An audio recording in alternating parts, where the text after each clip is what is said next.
요한계시록을 한번 읽어보겠습니다. 1장 1절부터 8절까지 한번 읽어봅니다. 숙제를 먼저 내겠습니다. 잊어버릴까 봐. 다음 주에 오실 때는 2장을 한 2번 읽어보시고, 전에 제가 그 지은 책 갖고 계시면은 그거 2장 부분, 1장, 2장, 1장은 오늘 안 읽었으니까 1장, 2장을 같이 읽어보시고, 다음 주에는 꼭 2장을 성경 본문을 한 2번 이상 읽었으면 좋겠습니다. 1장, 자, 지금 우리 같이 교독하겠습니다. 요한계시록 1장 1절부터 8절까지 한 절씩 교독합니다. 예수 그리스도의 계시라. 이는 하나님이 그에게 주사 반드시 속히 일어날 일들을 그 종들에게 보이시려고 그의 천사를 그 종 요한에게 보내어 알게 하신 것이라.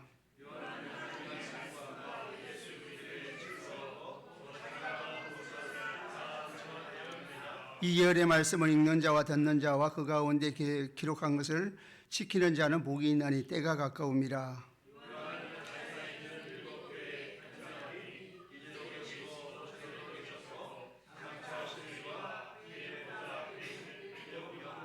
또 충성된 정인으로 죽은 자들 가운데서 먼저 나시고 땅의 임금들의 머리가 되신 예수 그리스도로 말미암아 은혜와 평강이 너희에게 있기를 원하노라. 우리를 사랑하사 그의 피로 우리 죄에서 우리를 해방하시고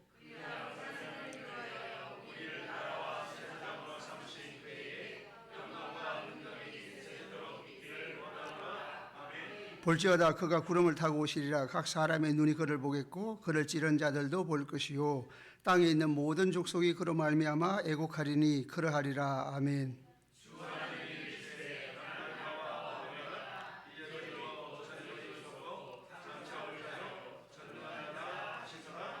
아멘. 이번에는 칠판을 사용하지 않고 요한계시록의 구조 2번을 띄워주시기 바랍니다. 그러니까 구조는 첫 번째 거죠. 첫 번째는 제목이고 두 번째 거 전체 구조. 요한계시록은 사실은 가장 우리는 이제 어렵다고 생각하는데 가장 단순한 복음이에요. 십자가의 복음입니다. 요한복음처럼 혹은 로마서처럼 갈라디아서처럼 아주 복음이에요. 요한계시록이라서 이상한 이야기를 써놓은 것이 아닙니다. 예수 믿고 구원받아서 믿음 지키고 복음을 전하는 사람이 되라. 요 간단한 메시지예요.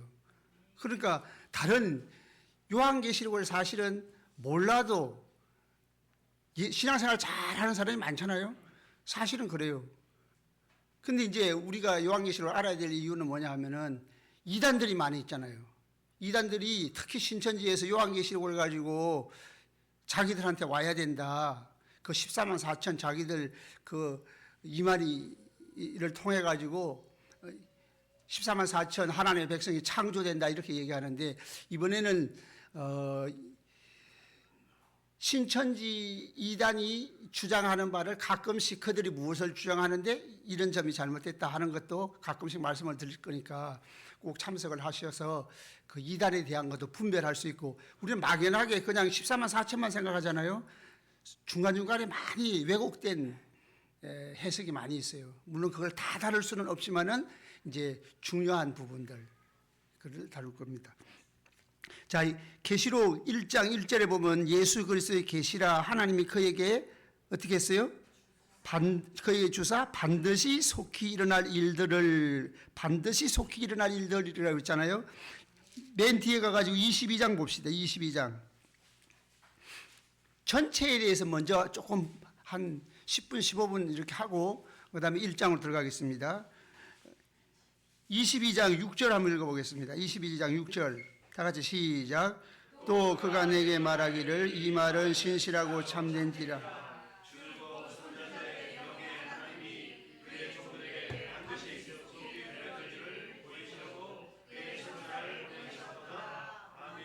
여기 1장 1절에 있는 말씀하고 같은 말씀이 있죠? 어떤 말씀이 있어요? 반드시 속히 되어질 일을 보이시려고. 이렇게 키아즘 구조로, 이 키아즘이라는 건 이제 병행 구조입니다. 병행이라는 건 같이 가는 거예요. 같이 가는 거. 같이 이렇게 쭉 가는데, 같이 가는데 이제 요 띄워주세요. 그 구조를. 이제 A가 있으면은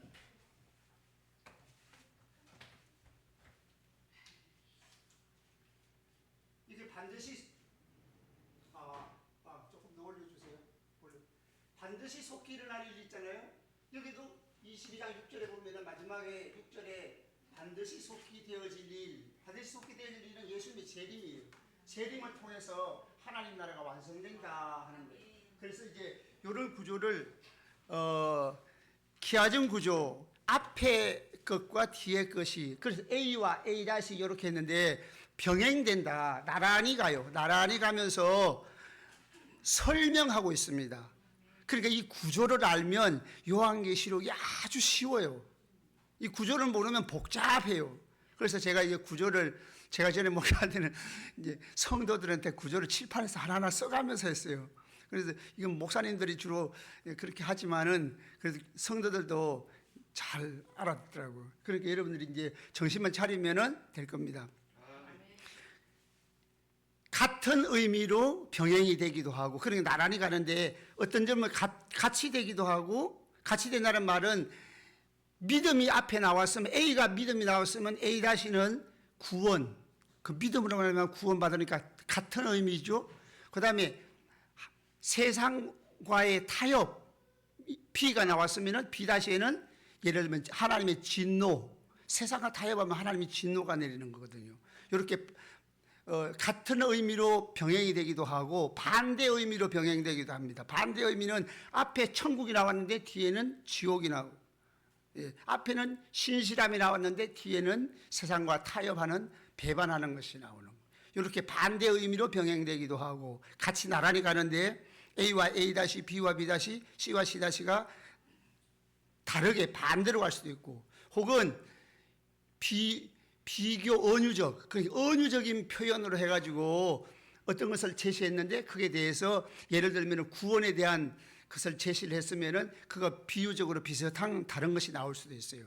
강조 반복적으로 같은 의미에 똑같이 앞에서는 구원이 나왔는데 밑에서도 구원이 나오는데 구원이 확장돼 가지고 의미가 확장될 수도 있어요. 그래서 이런 거는 이제 제가 설명하면서 조금 더 여러분이 참고하시면은 처음이라 무슨 말씀인지 조금 이해하기가 어렵겠지만은 이제 조금 들으면 금방 알게 될 겁니다. 자, 전체 구조를 한번 보겠습니다. 요한계시록 전체 구조를 한번 보고 본문 1장 들어가겠습니다. 이거는 축원문인가요? 저쪽으로 해야 되나?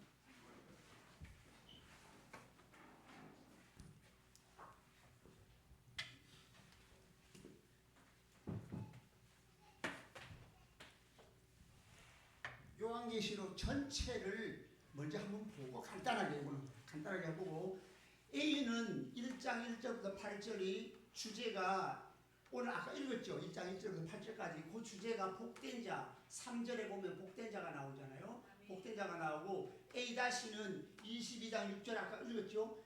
그때부터 6절부터 마지막 절까지 복된 자, 자기 두루마기를 빠는 자가 복이 있다. 이렇게 병행이 되는 거예요. 복된 자 이렇게 나오는 거죠. 그리고 반드시 속히 일어날 일, 반드시 속히 되어질 일, 그건 예수님의 재림이죠. 이걸 예배 시간에 읽어준다면은 이걸 예배 시작이 될 수 있고 이걸 예배 마무리가 될 수 있는 거예요. 그 다음에 두 번째로 1장 9절부터 20절, 오늘 이것도 할 건데 이 부분에 보면 예수님의 영광스러운 모습이 나옵니다. 예수님은 예를 들면은 우리의 구원자이시고 메시아이시고, 그 다음에 제사장이시고 왕이시고 심판주이시고 하나님이시고 해와 같이 빛나시는 분, 영광스러우신 분, 교회의 주관자가 되시는 분. 그러면 예수님의 영광스러운 모습이 나왔는데 P-에는 21장 9절부터 22장 5절까지 보면 예수님께 속한 성도의 영광스러움이 나옵니다. 성도의 영광. 새 예루살렘이라고 표현됐는데 새 예루살렘은 사실은 천국의 모형과 같은 거예요. 실제 천국은 아니에요.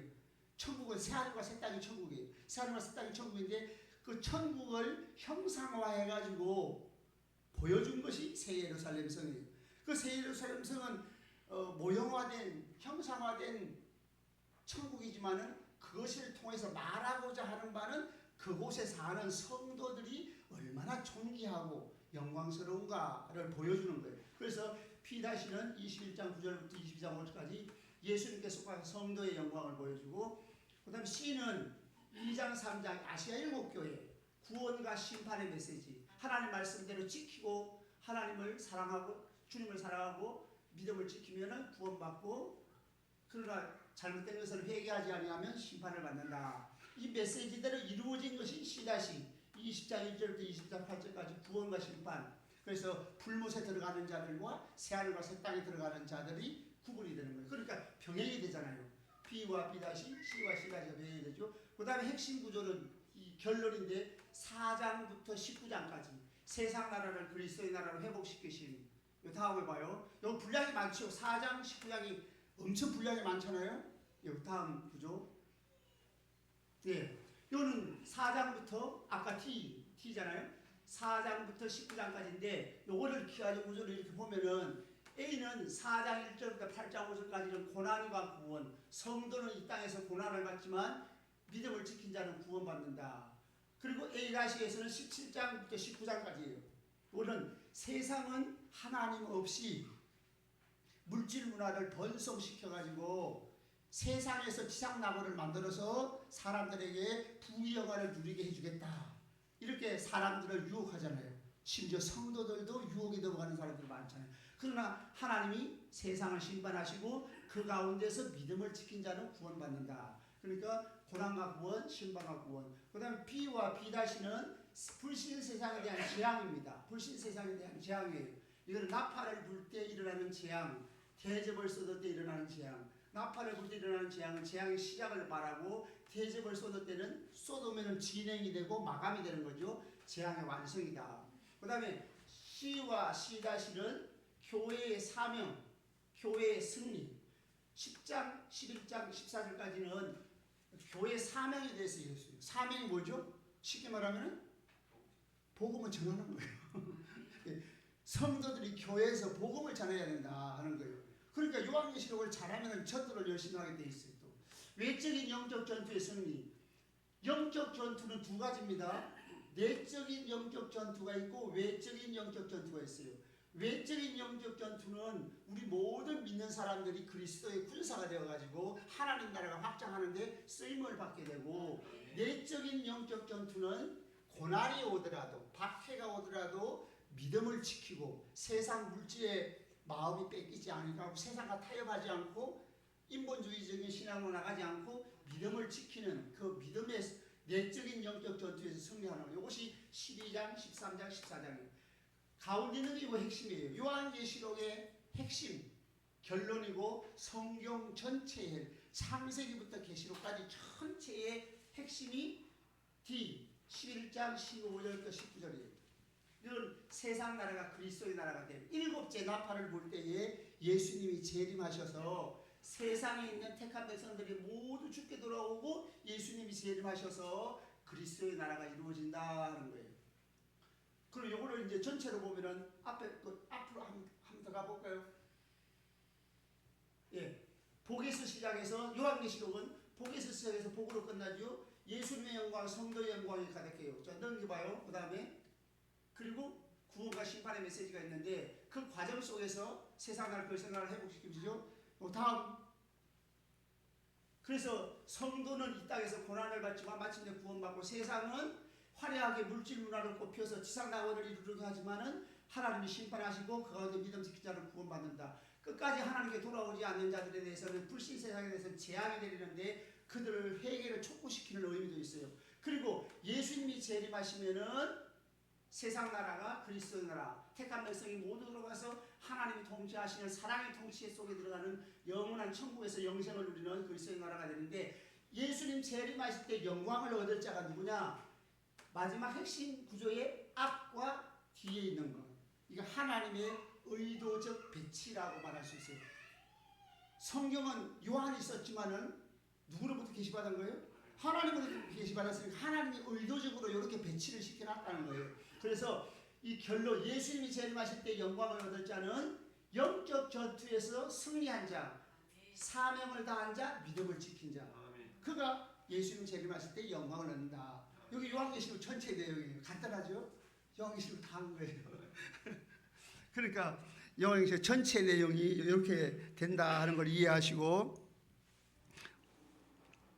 그 다음에 이제 1장으로 가서 보겠습니다. 다시 성경을 펴시고, 성경 폈는데 1장 1절부터 이 다음 구조를 보시겠습니다. 이 다음 구조. 그 다음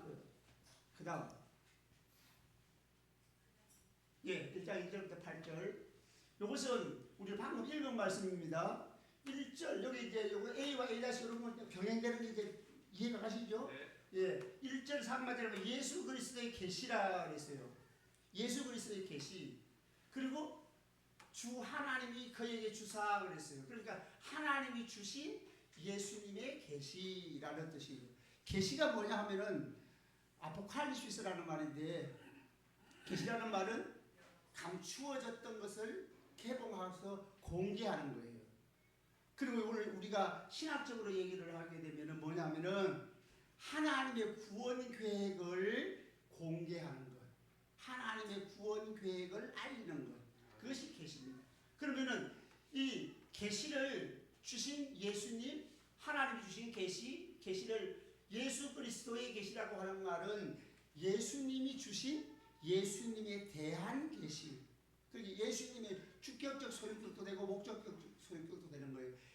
예수님이 주신 예수님에 대한 계시다. 그러면 계시가 하나님의 구원 계획을 알려주는데, 구원 계획을 알려주는 계시를 주신 분은 그 계시에 이루어질 내용들을 다 이룰 수 있는 능력이 있다는 거죠. 권세가 있다는 거예요. 그 말은 무슨 말이냐면 예수님과 하나님 주권자라는 거예요. 주권자이기 때문에 내가 이렇게 할 거야 하고 보여준 거거든요. 그래서 이거는 1절 상반절에서 말하고자 하는 말은 하나님이 주권자이시고 예수님이 온 세상의 주권자이시다. 그 말을 하는 이유가 뭘까요? 그때 당시에 성도들은 박해를 받았거든요. 로마의 박해를 받고 고난 속에서 신앙생활을 했습니다. 그런데 믿음이 약한 자들은 이런 생각도, 혹시 믿음이 약해서 흔들흔들하는 사람은 고난이 왔는데 기도해도 응답은 없고 고난은 계속되고 예수님은 재림하지도 않고 어려움은 계속되니까 이거 로마 황제가 주권자가 아닐까? 정말로 하나님이 주권자야? 이렇게 의심할 수 있는 상황 속에서 하나님이 주권자다라는 말해주는 거예요. 그러면 이 다시에서는 하나님이 주권자이심을 더 확장시켜서 설명해 주는 거예요. 주 하나님이라고 하는 말은 하나님이 주권자이시다. 주 퀴리오스, 생사 여탈권을 가지고 있는 주 하나님이시다. 그다음 알파와 오메가라는 말은 처음과 나중이란 말이죠. 헬라어의 알파는 우리나라 말은 기억이고 오메가는 히읗입니다. 마지막 처음과 끝이에요. 그러니까 알파와 오메가란 말은 하나님이, 알파와 오메가란 말은 하나님은 창조하신 분이고 심판도 하시는 분이다. 일을 계획하신 분인데 이루시는 분이다. 시작하신 분은 완성하시는 분이시다.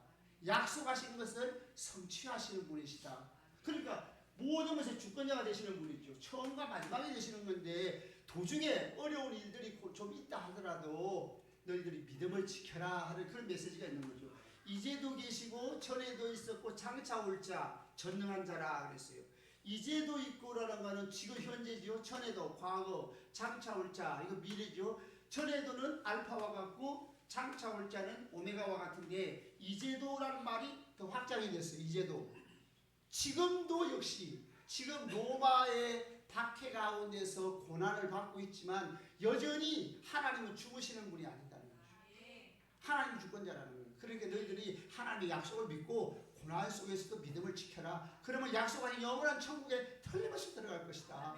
그 약속을 하는 거예요. 그래서 이제도 계시고, 그 다음에 장차 올 자는 우리 예수님의 재림을 생각할 수 있는데, 장차 올 자는 예수님이 재림하실 때에 성부 하나님이 새 하늘과 새 땅을 선물로 주시는 분이라서 성부 하나님을 장차 올 자로 표현했어요. 그러니까 하나님은 모든 약속을 이루실 전능한 자라. 그러니까 예수 그리스도 하나님 주신 계시, 여기도 주권자를 얘기했는데 A에서도 하나님이 주권자이심을 더 확장해가지고 반복적으로 설명을 했습니다. 그 다음에 1절 중간절에는 반드시 속히 일어날 일들을 보이시려고 그랬죠. 반드시 속히 일어날 일이 뭐냐 하면은 B-에서 보면은 이게 병행이 돼가지고 B-7절에 보면은 예수님의 재림과 모든 족속의 애고, 예수님이 재림하시면은 믿음을 지킨 성도들은 영원한 천국에 들어가게 되겠죠. 영광을 누리는 그날은 우리가 잔치하는 날이 기쁜 날이 아주 즐거운 날입니다. 행복한 날이에요. 근데 끝까지 예수님을 믿지 않는 자들은 모든 족속이 애곡하리라. 근데 이 7절에 보면은 땅에 있는 모든 족속이라고 그랬어요. 7절 한번 보겠습니다. 7절 중간에 가서 보겠습니다. 중간에 찌른 자들도 볼 것이요. 그 다음부터 시작.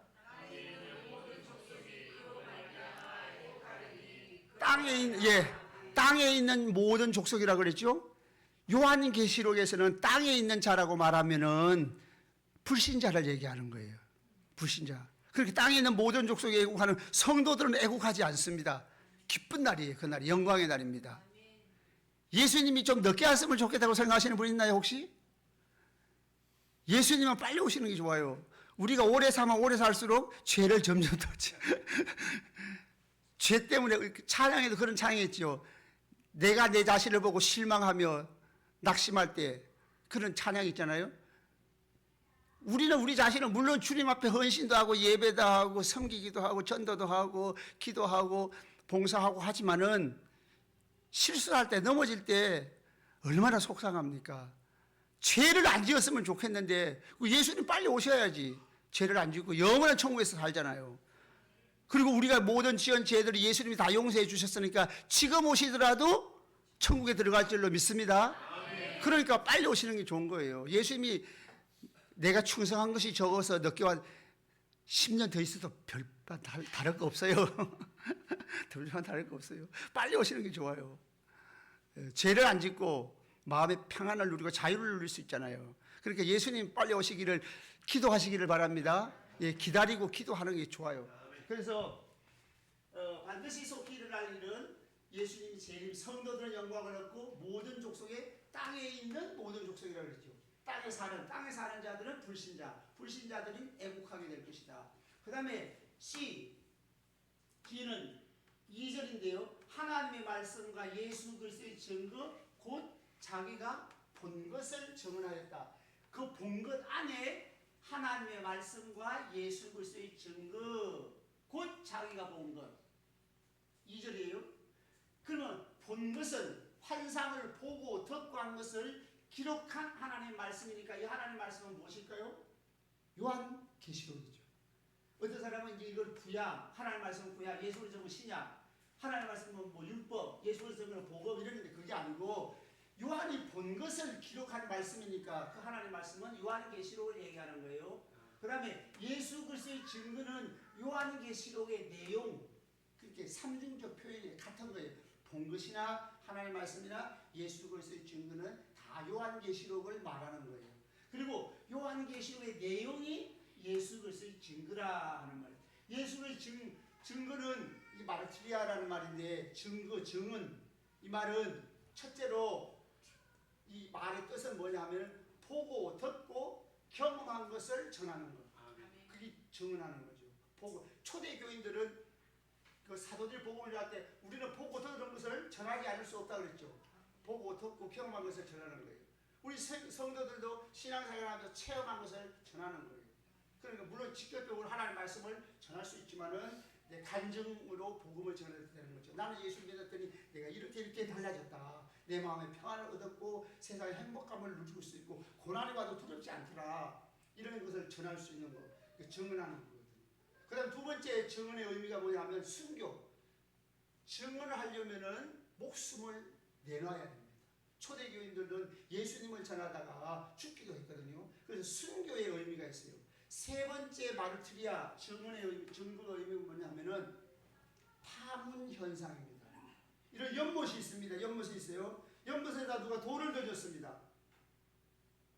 돌을 던지면 이 돌은 어떻게 될까요? 가라앉죠. 쭉 가라앉아요. 그럼 던져진 그 자리에서부터 뭐가 일어나요? 파문 현상이 일어나죠. 물결이 일어나잖아요. 파문 현상이 잔잔하게 퍼져나가죠. 그게 마르티리아예요. 그러니까 마르티리아는 뭐냐 하면 복음으로 만약 해석을 하게 되면은 이 땅에 돌을 던져진 것은 예수님이 이 땅에 오셔서 가라앉아서 십자가를 지시고 죽으셨어요. 예수님의 십자가부터 시작해가지고 예루살렘과 유다와 사마리아와 땅까지 이르러 복음의 증인이 된다고 그랬잖아요. 온 세상에 예수 그리스도에 대한 복음의 파문 현상이 일어나는 거죠. 그래서 마르티리아 증거를 우리가 받았다 하는 건 파문 현상이 나에게로 다가왔다 하는 거예요. 그 다음에 내가 예수를 믿었다. 그러면은 여기서는 예수 그리스도 증거가 복음이 증거될 때 누구의 증거예요? 예수 그리스도의 증거. 예수 그리스도에 대한 파문 현상. 예수 그리스도 복음이 온 세상에 전파될 것을 이야기하는 거죠. 그럼 그 과정에서는 누가 쓰임을 받아요? 먼저 믿는 우리들이, 먼저 믿는 성도들이 온 세상에 복음이 파문 현상이 일어날 때 그것을 증언할 때에 그 쓰임을 받는 것이 성도들입니다. 근데 이제 C-에서는 C에 대한 해석 설명 구절입니다. 예수 그리스도의 증거, 파문 현상이 일어나가지고 복음이 나에게 밀려와가지고 내가 예수를 믿고 구원을 받았어요. 그러면은 우리가 구원받은 이 예수 그리스도 파문 현상을 통해 가지고 우리를 죄에서 해방시켜 주셨죠. 우리를 죄에서 해방시켜 주셨어요. 이것이 하나님께서 우리에게 하신 예수님의 복음 전파를 통해서 우리를 죄에서 해방시켜 주시고, 그 다음에 우리를 나라와 제사장으로 삼으셨다 그랬습니다. 나라와 제사장으로 삼았다는 말은, 나라라는 말은 물론 하나님의 통치를 받는다, 보호를 받는다는 뜻도 있지만은, 이것은 조금 이제 목사님들이 할 얘기지만은 스테펜 공인문문 킹제임스 버전 아시죠? 킹제임스 버전에 보면은 왕들과 제사장들로 삼았다 이렇게 번역하고 있어요. 왕들과 제사장들로 삼았다. 킹제임스 버전에 그렇게 나왔어요. 그러니까 여기 그거는 이제 보통은 우리 한글 성경이나 보통 성경은 헬라어 성경 가운데서 이제 그런 게 있어요. 이건 뭐 여러분이 모르셔도 되는 건데, 네슬 알란드 판이라는 그 판을 기준으로 해서 번역을 했는데, 스테펜 공인본문, 헬라어 공인본문에 의하면은 왕들과 제사장들로 삼았다. 그 말은 무슨 말이냐면은 왕 같은 제사장으로 삼았다. 제사장의 역할이 뭐 하는 거죠? 제사장은 뭐 하는 사람이에요? 하나님 가까이에서 하나님을 섬기고, 그 다음에 죄인들이 제사를 드려달라고 할 때 제물을 가지고 오면은 하나님과 죄인 사이의 중보자로서 제사를 드려줌으로 하나님과 죄인을 화목시키는 역할을 하는 것이 제사장이잖아요. 참 제사장은 누구예요? 예수님이죠. 예수님이 제사장이잖아요. 예수님은 하나님 아버지, 거룩하신 하나님과 죄인인 우리 사이에 중보자로서 자기의 희생 제물이 되셔서 십자가에 죽으심으로 우리를 화목시켰어요. 근데 에베소 2장에 보면은 예수님은 머리시고 교회는 뭐죠? 몸이죠. 이 몸은 머리가 원하는 대로 움직여야 되겠죠. 오늘 내가 예를 들어서 점심을 국수를 먹을 수도 있고 밥을 먹을 수도 있고, 내가 만약에 음식을 또 굶을 수도 있고, 머리가 결정을 하면은 몸은 따라가는 거죠. 구현하는 거예요. 그러니까 예수님이 머리시고 우리가 몸이라고 하는 것은, 예수님이 제사장이면 우리도 제사장이라는 거예요. 그래서 베드로전서 2장 9절에 보면은 너희는 택하신 족속이요 왕같은 제사장들이요 거룩한 나라요 그의 소유된 백성이라고 했습니다. 그러니까 우리도 제사장입니다. 그런데 이제 그냥 제사장 하면 예수님을 얘기하는 거예요. 그런데 이제 우리가 제사장으로서의 삶이다 할 때는 사실은 제사장적 삶을 사는 거예요. 예수님의 몸이니까, 예수님이 머리 대신 분이 제사장이니까 그 몸은 제사장적인 삶을 사는 것인데, 그러면 제사장적인 삶을 산다는 말이 무슨 말이냐면은 하나님과 죄인 사이에 중보자의 역할을 하는 삶을 산다는 거죠. 그게 뭐 하는 거예요? 전도하는 거예요. 전도하는 거. 하나님과 불신자 사이에 중보자의 역할, 중보자로서 죽으신 분은 예수님인데 그 예수님을 전하는 것, 이게 우리 제사장적인 삶이에요. 그래서 그 베드로전서 2장 9절 하반절에 보면은 이는 너희를 기이한 빛에 들어가게 하신 하나님의 아름다운 덕을 선포하게 하려 하십니다. 개혁성경에는 선전하게 하려 하십니다. 그러니까 하나님의 아름다운 우리를 기현 밑에 영원한 천국 영광스러운 그 빛 가운데로 우리를 인도하신 그 하나님의 아름다운 덕을 선포하도록 우리를 뭘로 삼았어요? 제사장으로 삼았어요. 그러니까 예수 그리스도의 증거라고 할 때는 파문현상이잖아요. 파문현상. 예수님의 십자가의 복음이 온 세상에 파문현상으로 점점 물결치듯이 퍼져나가가지고 예루살렘과 유다와 사마리아 땅끝까지 복음이 전파된 그 물결이 우리한테도 밀려왔잖아요. 대한민국에 사는 평택에 사는 우리에게도 밀려와가지고 우리도 예수를 믿고 그 물결이 나에게 닿아온 거예요. 그러면 우리도 역시 제사장으로서 이게 동참하게 되는 거죠. 그러면 하나님이 가만히 혼자서 밤중에 꿈에 잠자는데 암흑에 예수 믿으라 물론 가끔은 있겠죠. 가끔은 이제 모든 사람에게 그렇게 부르시질 않죠. 하나님이 택한 사람을 부를 때, 택한 백성을 부르실 때는 먼저 믿는 성도들을 군사로 삼았어요. 마귀에게 속박되어 있는 택한 백성. 이 사람이 택한 백성인지 아닌지는 알 수가 없어요. 죽을 때까지 모르는 거죠. 그러니까 이 사람이 우리는 택한 백성이라고 생각하고 모든 사람에게 복음을 전해야 돼요. 예. 그래서 우리를 나라와 제사장으로 삼으셨다. 여기서는 성부, 성자, 성령이 같이 나오십니다.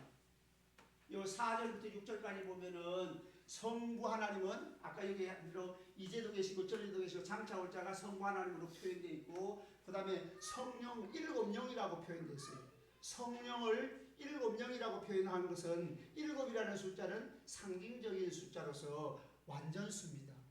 그 말은 무슨 말이냐면은 하나님이 우리의 구원을 위하여 완전하게 사역하신다라는 뜻이에요. 다시 더 쉽게 좀 자세히 풀면 시작하신 구원을 이미 우리 예수를 믿어서 구원을 받았어요. 근데 그건 시작이에요. 시작. 구원이 완성될 때는 언제예요?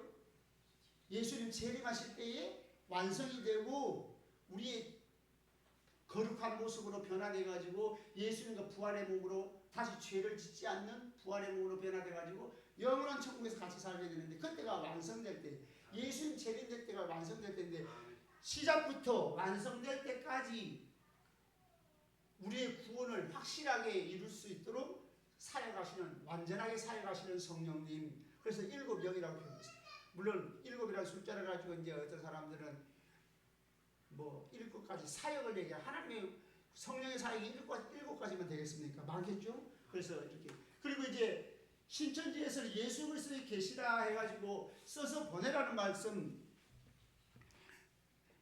이 예언의 말씀을 그종 요한의 보내 알게 하신 것이라 그랬는데, 4절에 보면은 요한은 아시아에 있는 7교회에 편지하노니라고 있잖아요. 신천지에서 뭐라고 하는가 하면은 편지를 환상 속에서 보냈다 이렇게 얘기합니다. 환상 속에서. 이것이 이렇게 환상이니까 환상 속에서 보냈다 이렇게 하는데, 환상 속에서 보낸 것이 아니고 실제로 있는 아시아 7교회에 보내신 거예요. 그 다음에 신천지에서는 7절 상반절만 읽어보겠습니다. 7절 시작. 예, 그가 구름을 타고 오시리라 했는데 예수님이 직접 오시지 않는다는 거죠. 영으로 오신다는 거예요. 근데 그게 거짓말이죠. 왜냐하면 그 뒤에 보면은 각 사람의 눈이 그를 보겠고 그랬잖아요. 모든 사람이 예수님 재림하실 때 본다는 거예요. 여러분은 예수님 재림을 봤어요? 안 봤어요? 안 봤죠. 그러니까 아직 예수님 재림 안 한 거예요. 모든 사람이 다 보는 겁니다. 그런데 신천지에서는 영으로 재림한다고 그럽니다. 영으로 재림한다 그러니까 이것이 그들이 거짓말하는 거죠. 만들어낸 말을 하는 거예요. 그래서 이런 것을 우리가 조심해야 될 부분입니다. 그 다음에 넘어가서 그 다음 넘겨주세요. 그 다음에는 1장 9절부터 20절, 1장 9절부터 20절은 영광스러운 예수님의 영광스러움을 나타내주고 있는데, 예수님의 영광스러운 모습은 예수님이 요한이 예수님을 증언했습니다. 9절에 보면 우리 한번 읽어보겠습니다. 9절 나같이 시작.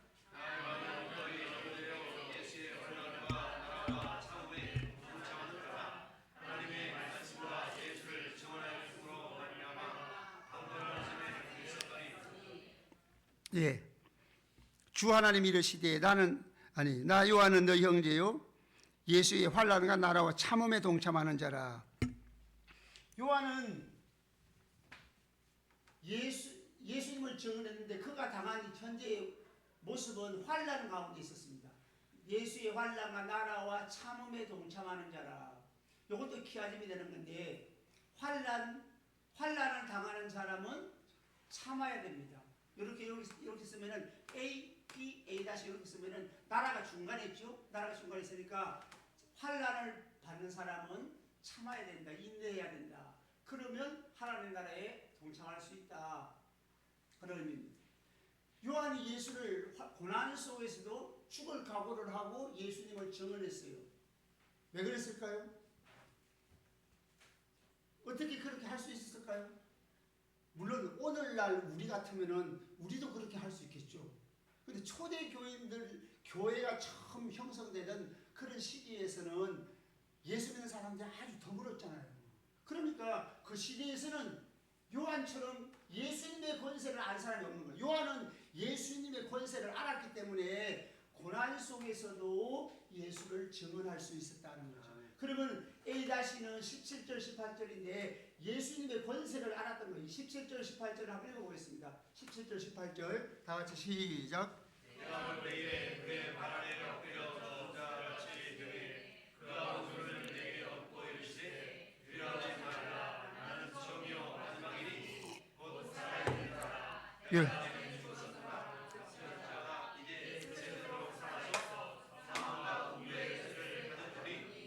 예. 예수님의 권세를 여기서 말해주는데 내가 볼 때 발에 엎드려 죽은 자같이 되며 오른손을 내게 얹고 이르시되 두려워하지 말라. 하나님 예수 그리스도의 모습을 볼 때 두려워해가지고 요한이 그랬을 때 두려워하지 말라 그랬어요. 그러면서 예수님이 하신 말씀이 나는 뭐라고 그럽니까? 처음이요 마지막이니. 예수님이 처음이요 마지막이라고 그래요. 이게 아주 중요한 말씀입니다. 왜냐하면 아까 성부 하나님이 누구라고 그랬어요? 성부 하나님이 나는 알파와 오메가라고 그랬잖아요. 알파와 오메가라는 뜻이 처음과 마지막이라는 뜻이에요. 그러니까 예수님이 하나님이시다는 거예요. 물론 성부 하나님은 아니죠. 성부, 성자, 성령 삼위일체 하나님인데 예수님이 선지자 정도가 아니라는 거예요. 그때 당시에 선지자나 왕이나 제사장 그런 정도의 사람이 아니고 예수님은 나는 처음이요 마지막이니 내가 곧 하나님이야 그런 뜻이에요. 그 예수님이 하나님을 알았기 때문에 요한은 고난 속에서도 복음을 전할 수가 있었습니다. 그 다음에 이제 18절에 오면은 곧 살아있는 자라 내가 전에 죽었었노라. 전에 죽었었다는 말은 무슨 말이죠? 십자가를 얘기하는 거죠. 전에 십자가를 통해서 제가 죽었었노라. 볼지어다 이제 세세토록 살아있어. 예수님이 부활하셔서 세세토록 살아계시다는 거예요. 세세토록 살아계시는 분인데 세세토록 살아계셔서 무엇을 가졌어요? 사망과 엄부의 열쇠를 가졌다. 사망과 엄부의 열쇠를 가졌다는 말은 무슨 말이냐 하면 사람이 죽고 사는 문제, 지옥 가고 천국 가는 문제를 결정하시는 분이다라는 거예요. 지옥 가고 천국 가고 사람이 죽고 사는 문제를 결정하시는 분이 바로 나야. 예수님이 그렇게 말씀합니다. 그 예수님의 권세를 알았기 때문에 사도 요한은 여기서 예수님의 권세를 알았기 때문에 예수님을 증언할 수 있었던 거죠. 여러분도 그렇게 되시기를 바랍니다. 예수님이 우리가 믿는 예수님은 우리가 어떤 사람들은 자신을 보고 기가 죽는 사람이 있어요. 우리는 아무리 미약해도 어떤 사람이 그런 얘기를 목사님들 그런 얘기 하잖아요. 만 원짜리 구겨도 만 원 가치는 그대로 있다고. 우리 이 세상에서 아무리 사람들로부터 짓밟히고 하는 게 되는 게 없고 건강도 안 좋고 예배도 못 드릴 만큼 건강도 안 좋고 경제적으로 어려워가지고 하루 세 끼 밥 먹는 것도 힘들고 예수 믿는 사람 중에 노숙자도 있잖아요. 어쩔 수 없이 아무리 노력도 할 수도 없고 건강이 안 돼서 일도 할 수 없고 자녀들도 잘 안 되고 하는 사업도 직장도 어렵고 그 사람들 손가락질 하는 거예요. 너 예수 믿어가지고 네 가족들 보고 네 사업 보고 뭐 직장 야 그러니까 무슨 하나님 정말 계시겠냐? 그렇게 할 거 아니에요. 그래도 고난 속에서도 예수님의 권세, 예수님은 우리에게 약속하신 것 틀림없이 이루실 것이고 이 땅에서의 성공이 우리의 목표가 아닙니다. 성도들은 천국의 목표를 하고 살아요. 질병의 치유도 마찬가지입니다. 물론 이 땅에서 질병을 우리가 성경에는 병든 자를 위해서 기도하라고 그랬어요. 그러니까 치유해 주신다는 말씀이잖아요. 근데 치유를 못 받은 사람들, 예를 들어 소명의 시인 같은 사람은 평생 그렇게 살잖아요, 장애로. 그래도 그는 자기는 세상 사람이 받지 못한 것을 받았다고 그러잖아요. 기뻐하면서 찬양하잖아요. 우리가 성명의 시인 같으면 그렇게 기뻐하고 찬양하겠습니까? 궁극적으로 완전한 치유는 부활한 몸을 얻을 때, 예수님 재림하시면 부활한 몸이 되면 완전한 치유가 일어나기 때문에 그 궁극적인 구원, 그때는 우리의 죄 문제도, 죄와의 갈등 문제도, 우리 육신의 문제도 완전하게 치유가 되는 거예요. 물론 이 땅에 있을 때도 아픈 것보다는 건강해야 예배도 드리고 봉사도 하고 헌신도 하고 하나님 영광을 위해서 살 수 있는 좋은 기회가 될 수 있는 거죠. 그걸 부정하는 건 아니고 그것도 필요합니다. 해야 돼요. 근데 궁극적으로 기도가 응답이 안 됐다 하더라도, 내가 아무리 기도했는데 암에 걸려가지고 예를 가지고 제가 혹시 한 달 후에 죽는다 하더라도 그 불편한 거 없는 거예요. 우리는 주님 만나기를 소망해야 되는데 될 수 있으면 늦게 만나라고. 될 수 있으면 예수님 늦게 만나라고. 몸부림치는, 야 이게 뭐. 그전에 목사님이 설교하실 때 어떤 분이 그 전도하면서 그 얘기했다고 하는 거예요. 자기는 예수님 만날 그 기대가 된다고 하는 그 말에 저는 큰 감동을 받았어요. 정말로 그게 살아있는 신앙입니다. 예수님 만날 준비를 하고 사모해야 되는데, 그래서 주님은 완전히 그 권세, 하나님이시고 사망과 음부의 열쇠를 가지신 분, 모든 것의 주권자가 되시는 하나님이신 줄 믿습니다. 그래서 예수님을 정언할 수 있으면 고난 속에서도 불평하지 않고 원망하지 않고 예수님의 권세를 알았기 때문에 그런 거죠. 두 번째는 피 써서 보내라. 10절 11절 쓰는 것을 7교회에 보내라 말씀을 하십니다. 7교회에 써서 보내라고 했을 때는 이제 실제적으로 써서 보내라고 한 거죠. 아까 얘기한 대로 그 신천지에서는 써서 보내라고 하는 말이 그냥 환상 속에서 보냈다고 하는데 실제적으로 아시아 7교회에 써서 보낸 것입니다. 아시아 7교회에 써서 보냈지만 7이라는 숫자가 말하는 것은 완전 숫자거든요. 그러면 이 세상에 있는 모든 교회가 수신자가 되는 거죠. 7이라는 숫자가 완전 숫자이기 때문에 완전히 일부러 아시아에도 7교회보다 더 많은 교회가 있었지만 7교회만 딱 하나 둘 셋 넷 다섯 여섯 7을 딱 택한 거거든요.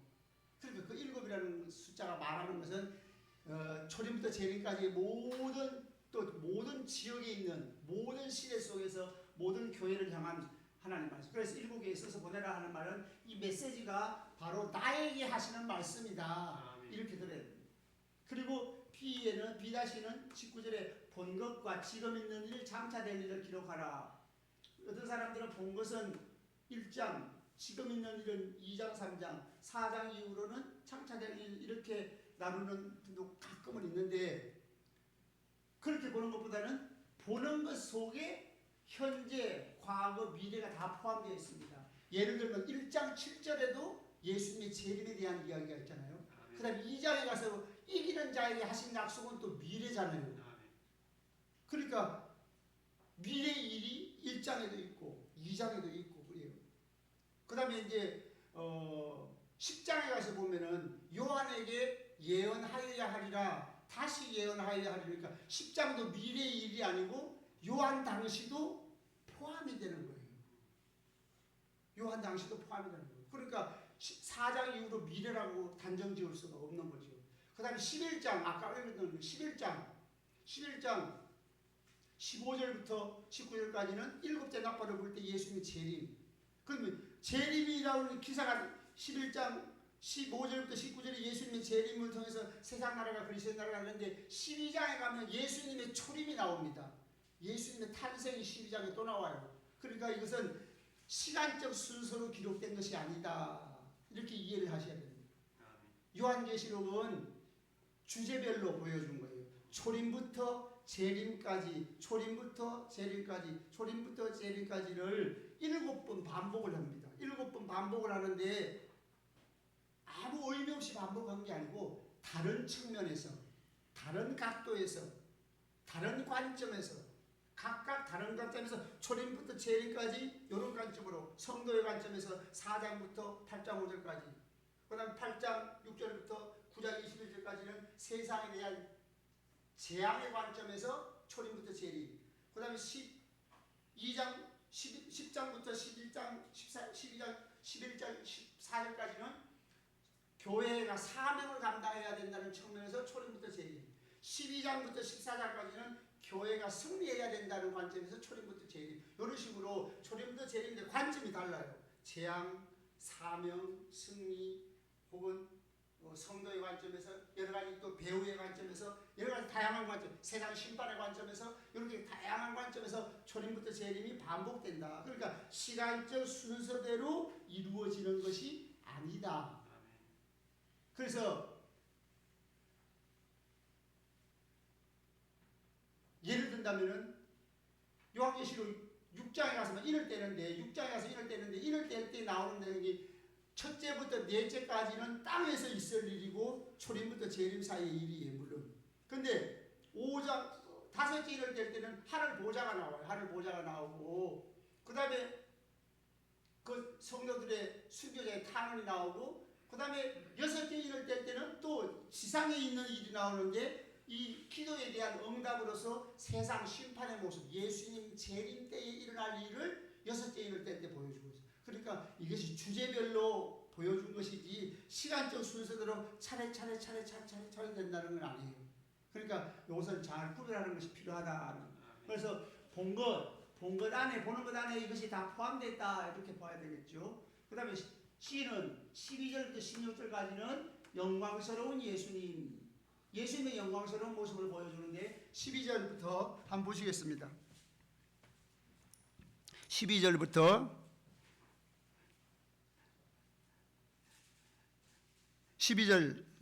13절 다 같이 읽어봅니다. 시작.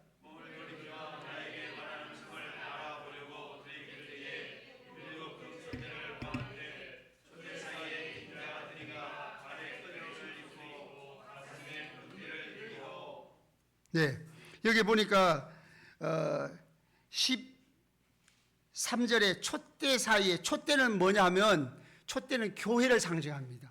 요 해설이 20절에 나와 있어요. 20절 읽어보겠습니다. 20절 시작.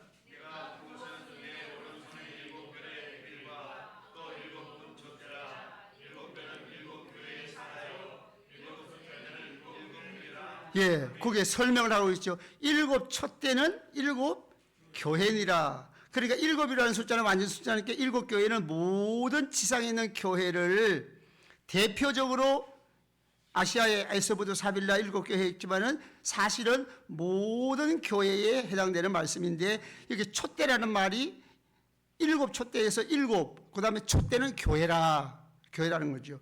신천지에서는 이렇게 얘기합니다. 내 오른손에 7 별의 비밀과 7 금촛대라 하는 그 비밀이라는 말이 있잖아요. 비밀이라서 아무도 모른다. 7 촛대, 7 별 누군지, 어떤 교회인지 비밀이니까 모른다. 그래가지고 자기들 마음대로, 이만희가 이제 이거 신천지 하기 전에 자기들 그 그룹에서 다툼이 일어나가지고 이렇게 다른 세력들을 다 멸하고 다 그 자기가 주도권을 잡은 그 얘기를 하면서 그 비밀스러운 일이 마지막 때 일어날 것인데 그 비밀이니까 아무도 모른다는 거예요. 근데 비밀이 아무도 모르는 게 아니고, 지금 이 본문에서 말하고자 하는 주님의 의도는 뭐냐면 그 비밀을 풀어주겠다는 거예요. 무엇인지 궁금했어요. 요한이 7 촛대가 뭘까? 7 별을 예수님이 붙잡고 있는데 7 별이 뭐지? 요한이 궁금해하니까 내가 그 비밀을 알려주겠다. 그래가지고 7 별의 비밀, 7 금촛대인데, 그것은 7 별은 7 교회의 사자. 이 사자는 천사, 앙겔로스라고 나와 있는데 어떤 사람은 천사라고 하지만 천사가 아니고 교회 지도자입니다. 예, 이 사자가 원래 앙겔로스의 본래의 뜻이 사자입니다. 그래서 영적 메신저는 천사고 인간 메신저는 교회 지도자를 얘기하는 거예요. 그러니까 7교회 사자고 오늘날로 말하면 교회 담임 목사님을 얘기하는 거죠. 그러면 그래서 다시 촛대 얘기 나와서 그걸로 갔는데요. 13절로 다시 와서 촛대 사이에 인자 같은 이가 계셨다. 촛대 사이에 인자가 계셨다는 말은 인자는 예수님을 얘기합니다. 인자는 예수님을 얘기하는데 촛대 사이라고 예수님이 계시다 말은 교회를 보호하고 계시다. 교회의 주관자가 되시고 교회의 보호자가 되시고 교회를 완전히 통치하시는 다스리시는 분이시다. 그런 말입니다. 인자 사이, 촛대 사이에 계신다는 말은 같이 계신다는 말이에요. 교회와 함께 계시다는 말이에요. 인자는 메시아를 얘기합니다. 예수님이 곧 메시아이시다 하는 거예요. 그 인자 같은 이는 자 한번 찾아보겠습니다. 이걸 찾아보기가 좀 어렵네. 다니엘서 시간적으로 좀 제약을 받으니까 그런데 다니엘서 7장에 보면은 인자 같은 이가 하늘 구름을 타고 영원히 보좌에 앉아 계신 얘기가 나왔어요. 여기 인자 같은 이가 나오는데 다니엘서 7장에 나오는 그 인자 같은 이가 결국은 모든 성도들이 대망하는 메시아를 인자 같은 이라고 생각하면 하나님 나라를 성취하실 분 메시아이시다. 그래서 인자라고 예수님이 자기를 뭐라고 그랬어요? 인자라고 그랬죠. 인자라는 말은 글자 그대로는 하나님 사람의 아들입니다. 글자 그대로는 사람의 아들이지만은 그 의미하는 바는 메시아를 상징하는 거예요. 그래서 예수님은 메시아이시다. 그다음에 자 13절로 가서 인자 같은 메시아인데 그가 어떤 옷을 입었어요? 발에 끌리는 옷을 입었다. 발에 끌리는 옷을 입었다고 하는 말은 출애굽기 28장 4절에 보면은 그 포데레라는 말이 그 제사장이 발에 끌리는 옷을 입었어요. 그게 똑같은 단어입니다. 그러니까 예수님이 제사장이시다. 그 다음에 가슴에 금띠를 띠고 그랬죠. 가슴에 금띠를 띠다는 말 왕이시단 말이에요. 예수님은 왕이시다. 이것은 이사야 22장 21절 보면은 그 왕들이 금띠를 띠고 그 다음에 14절 읽어보겠습니다. 시작.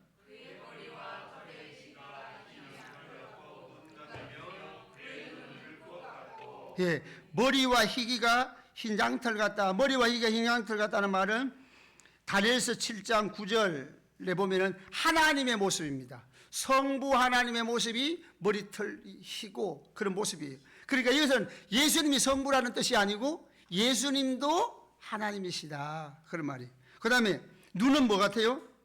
불꽃 같고 눈은 불꽃 같다는 말은 살핀다는 말이죠. 하나도 남김없이 다 살핀다. 왜 살필까요? 죄인들을 심판하시기 위해서. 그 다음 15절 보면 15절 다 같이 시작. 그의 발은 풀무불에 달려난 빛난 주석 같고 그의 음성은 많은 물소리와 같으며 그의 발이 풀무불에 달려난 빛난 주석과 같다는 말은 힘이 있다는 말이죠. 그러니까 눈으로 살펴서 발로 밟으면 그 심판이에요. 그러니까 예수님이 심판주이시다. 죄를 짓는 사람, 하나님을 믿지 않고 예수님을 믿지 않는 자들에게는 예수님이 심판주로 나타나시게 되는 거예요. 그 다음에 그의 음성은 무하는 물소리와 같다는 말은 예수님이 곧 하나님이시다 하는 말입니다. 그 음성은 그 다음에 16절에 보면 그의 오른손에 7 별이 있고 그의 입에는 좌우의 날선 검이 좌우의 날선 검이 나온다는 말, 검은 칼이잖아요. 칼은 심판이. 그래서 불꽃 같은 눈, 빛난 발, 불무에 달려난 빛난 주석 같은 발, 그 다음에 입에서 칼이 검이 나온다는 말, 이거는 심판주이신 예수님. 그 다음에 이제 얼굴이 해가 힘있게 비치는 것 같더라 하는 것은 예수님의 영광스러움을 가장 잘 표현한 거예요. 우리가 인간이 현상적으로 실제적으로는 태양보다 더 밝은 빛도 있겠지만은 현상적으로는 별보다는 달보다는 태양. 그래서 예수님을 해가 힘있게 비친다는 말은 예수님의 영광스러움을 말씀하고 있는 겁니다. 그 다음에 오른손에 7 별이 있고 라는 말은 아까 7 촛대처럼 교회의 주관자가 되시는 분이시다 하는 거예요. 그래서 이제 마지막으로 보면은 예수님은 영광스러운 분, 예수님은 메시아이시다. 우리의 구원자이시고 안 믿는 자에게는 심판주이시고 우리에게는 메시아이시고 구원자이시고 예수님은 우리 중보자이신 제사장이시고 왕이시고 예수님이 곧 하나님이시다. 그래서 교회의 주관자이신 예수님이시더라면 아까 우리 읽었습니다. 예수님 7별을 붙잡고 계시는데 7별을 붙잡고 초대사에 걸으시는 분은 이 교회의 주관자가 되시는 분이시다. 그래서 이 1장 9절부터 20절까지는 예수님을 사도 요한이 고난 가운데서도 증언할 수 있던 것은 예수님의 권세를 알았기 때문이고, 또 그가 써서 7교회부는 우리 모든 교회에 대한 메시지이면서 예수님의 영광스러움을 표현하고 있습니다. 그래서 요거와 대칭되는 것이 아까 처음에 봤던 것처럼 교회의 영광스러움은 이제 새 예루살렘 성, 요한계시록 21장 9절부터 22장 5절까지 교회의 영광스러움을 또 나중에 나타낼 것입니다. 오늘 여기까지 하겠습니다. 1장만. 다음 주에 꼭 2장을 읽어오시기 바랍니다. 한번 기도하겠습니다.